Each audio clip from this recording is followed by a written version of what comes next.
প্রিয় বন্ধুরা, তোমরা সবাই কেমন আছো? আশা করি ভালো আছো। আজ চলেছি এক নতুন ভিডিও নিয়ে। তোমরা দেখতে পাচ্ছ সকালবেলা ছাগলগুলো ছেড়ে দেওয়ার পর দেখো সব ছাগলগুলো বাইরে চলে এসেছে। বাইরে বেরিয়ে চলে এসে তারা লাদা মোতা বাইরে করে ফেললো। এবার দেখো এই একটা বাচ্চা হাঁটতে অসুবিধা আছে। তোমরা দেখছো এই বাচ্চারা হাঁটতে একটু অসুবিধা হয়েছে। এই বাচ্চাগুলো দেখো এগুলো ঠিক আছে, এগুলো সব চলে এলাম বাড়িতে। বাড়ির ভিতরে বাড়ির গেটটা খোলা ছিল, গেট খোলা থাকলে এতে মজা হয়ে যায়। দেখো সব বড় থেকে ছোটগুলো সবগুলো ঢুকে গেছে একসাথে।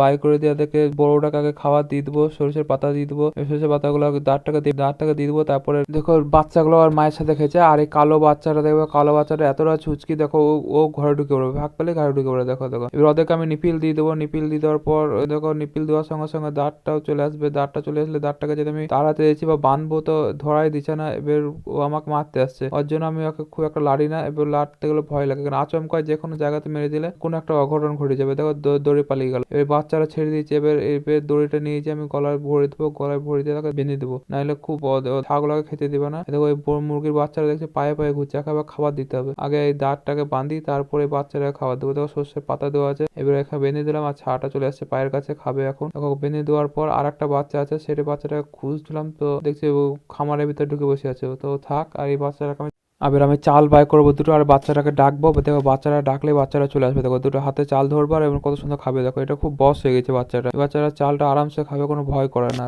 আমি একটু পায়রাটাকে নিয়ে উড়া শিখাচ্ছি। দেখো দেখো ডান্নাটা একটা ভেঙে গেছে, তাই একটু হালকা হালকা উঠতে পারছে। ওর জন্য ওকে উড়া শেখানোর চেষ্টা করছি, যে আবার পুনরায় সে উঠতে পারে। ওর জন্য দেখো সাথে নিশ্চিত ছাগুলো সব চলে এসেছে পেছন পেছন। দেখো বাড়ি নিয়ে চলে যাবো, বাড়িতে নিয়ে যে আমি তাদেরকে ভরে দেবো। পায়রাটা বাড়ি চিনে তার বাসস্থান চিনে, যেখানে থাকে ও প্রায় মাসখানেক থেকে অসুস্থ, তাই তার অভ্যেস হয়ে গেছে। সে থাকে যেখানে, সেখানে টুক করে এসে ঢুকে যায়। খামারের কাজ মোটামুটি সেরে দিয়ে আমি মাঠের দিকে এলাম। মাঠের দিকে শস্যের জমিটা দেখতে এলাম।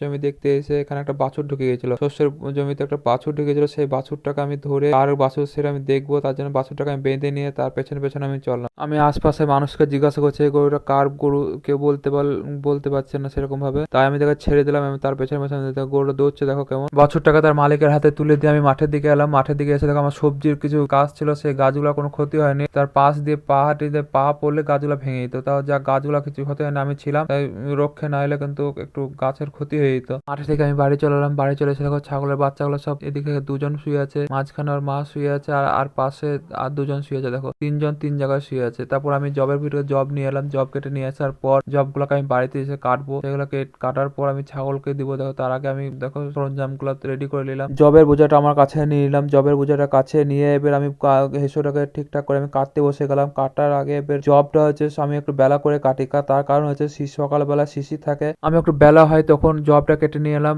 আর বেশিরভাগ আমি বিকালের দিকে জবটা কাটার চেষ্টা করবো, তার কারণ হচ্ছে সকালের দিকে শিশিরটা থাকে, ওই শিশিরটা ছাগলের পক্ষে ক্ষতিকারক। জবটা এমনিতেই পানি, আবার পানির উপর আবার যে শিশিরের পানি থাকে তাহলে ছাগলে আরো ক্ষতি হবে, এতে ঠান্ডা লেগে যায়। এতে আমার পাশে বাড়ি একটা ছাগল আজকে মারা গেল এই ঠান্ডা লাগার কারণে। জবটা আর শিশির, সকালবেলায় শিশির থাকে, ওই শিশিরে ঘাস কেটে নিচ্ছে, ওর জন্য ঠান্ডা লেগে গেছে অতিরিক্ত, দিয়ে মারা গেল। ওগুলো কাটা হয়ে গেছে। কাটা হয়ে যাওয়ার পর আমি ছাগলকে জব দিয়ে দিয়েছি। দেখো ছাগলের ছাকে মাকে জব দিয়ে দিয়েছে। এই গামলায় যে জবগুলো আছে দেখবো খানিকক্ষণের মধ্যে সেগুলো থাকবে না, সব খেয়ে শেষ করে দেবে।